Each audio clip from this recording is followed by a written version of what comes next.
one of these press conferences where Matt Miller, the ghoul from the State Department, is peppered with questions where he lies repeatedly. So here's Bateman asking him about Israel's incursion into Syria. With regards to the disengagement zone, I know there's some confusion about whether or not the Israelis have gone even beyond the buffer zone, the disengagement zone, further into Syria. But I mean, there's a chorus of disapproval of this. I mean, the UNDOF, the Secretary General's spokesman, has told them to stop. UNDOF informed them ahead of time it would be a violation of the 1974 agreement. You now have Qatar, Saudi Arabia, Iraq, all critical allies for you in terms of getting on board the vision that you are trying to lay out for the future of Syria, who have all said this is an attack on Syria's sovereignty, a dangerous development. I mean, what's your position on Israel having invaded that buffer zone? So I spoke to this yesterday. Nothing has changed since then. What precipitated their move into the buffer zone was the withdrawal of the Syrian armed forces, which, as I said yesterday, creates potentially a vacuum that could be filled by any one of the numerous terrorist organizations that continue to operate inside Syria that have sworn to the destruction of the state of Israel. Israel has said that they deployed their forces into the buffer zone temporarily to prevent such a threat from emerging against the state of Israel and against Israeli civilians. Ultimately, we want to see the 1974 agreement upheld.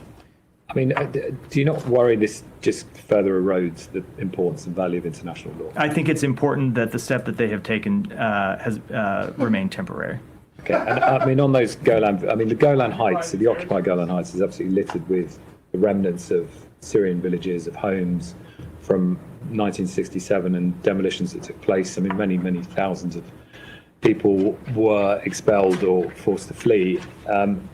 Many of those people will be looking at, what's going on now. You talk about a Syrian process, a Syrian-led future for the people of Syria. I mean, those people had homes and villages back in the occupied Golan Heights. What should they be thinking now? What's the US saying to them? So I think, Tom, with any number of questions about where things might go in the future, we need to step back and realize that we are 2.5 days since the fall of the regime.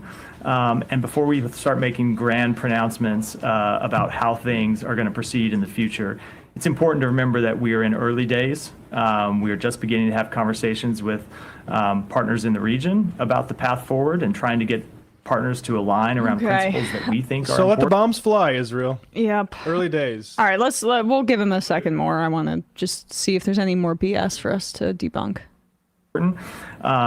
And we have not yet seen the Syrian people have the ability to make their voices heard.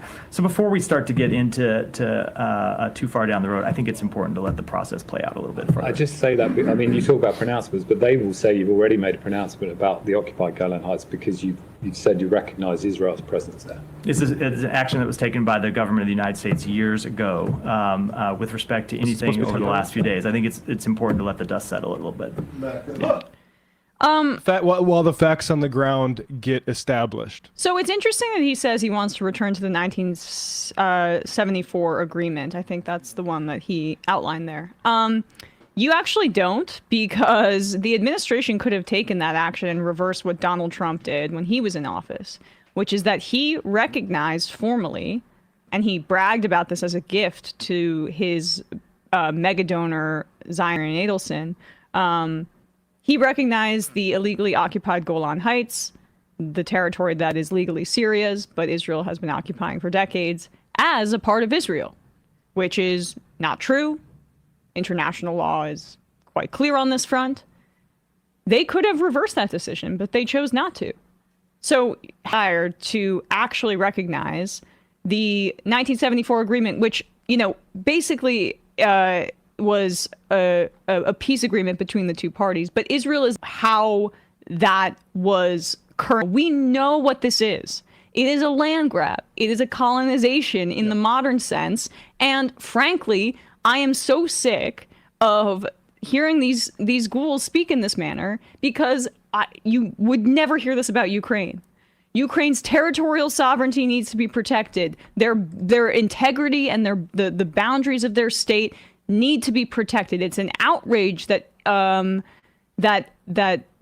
Russia would not respect the territorial integrity of Ukraine. But just like with Lebanon and just like with Syria, If Israel goes and does a military operation within their state boundaries or takes territory as they're doing in Syria right now, I don't really care too much about sovereignty and territorial integrity. Here's just a bit from Avi